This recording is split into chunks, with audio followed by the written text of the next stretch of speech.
This book is called Henry Goes West, written by Robert Quackenbush.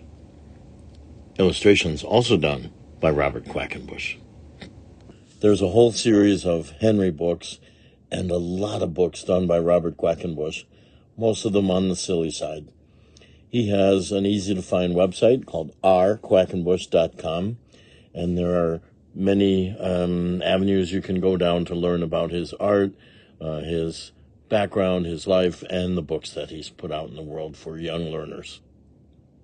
This book is dedicated to Pete, and now for Emma and Aiden, Henry Goes West. And we find a postcard at the very beginning addressed to Henry the Duck. Dear Henry, I'm having a wonderful time on my vacation out west. Wish you were here. Love, Clara. Henry the Duck missed his friend Clara, who was vacationing out west. He decided to pay her a surprise visit, so he packed his bag and took the first plane heading west to meet her. Henry arrived at Clara's guest ranch early the next morning, but the ranch was closed. Everyone had just left for an all-day trail ride. They would not be back until midnight. Henry decided to have a look around the ranch while he waited for Clara. As he was snapping a picture near the barn, Henry backed right into a mule.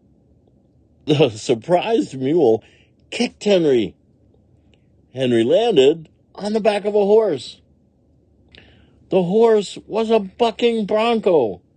Henry was taken for a wild ride. Then he was tossed over a fence. Henry landed in a bull's pen. The bull chased Henry. Henry ran and ran. At last, Henry got out of the bull's pen. He went to sit on a large rock, but he did not see the cactus behind it.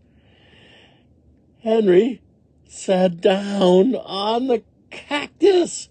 Ow! Henry jumped up and quacked loudly. The noise frightened some cattle grazing nearby. The cattle began running. Soon they were racing at full speed. Henry had started a stampede.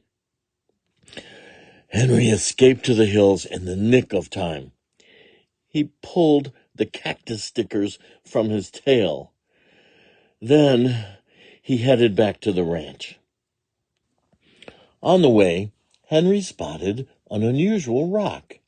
He thought it would make a good present for Clara.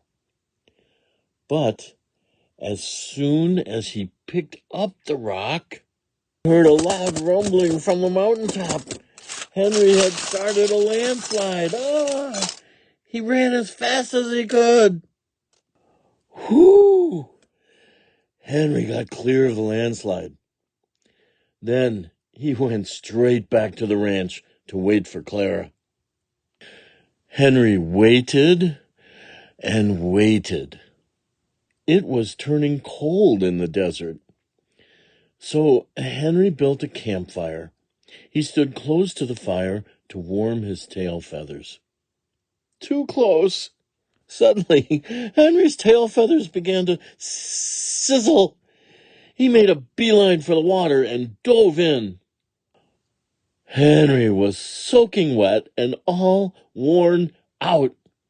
He wished Clara would hurry up and get there. At last, the riding party returned. But Clara was not with them. Henry asked one of the cowboys if he had seen her. "Sorry, mister," said the cowboy. "Clara went home yesterday. She said she was lonesome for someone named Henry." The end. And now you've seen a duck in chaps and spurs and cowboy boots. This book has been Henry Goes West, The writing and the artwork all came from Robert Quackenbush.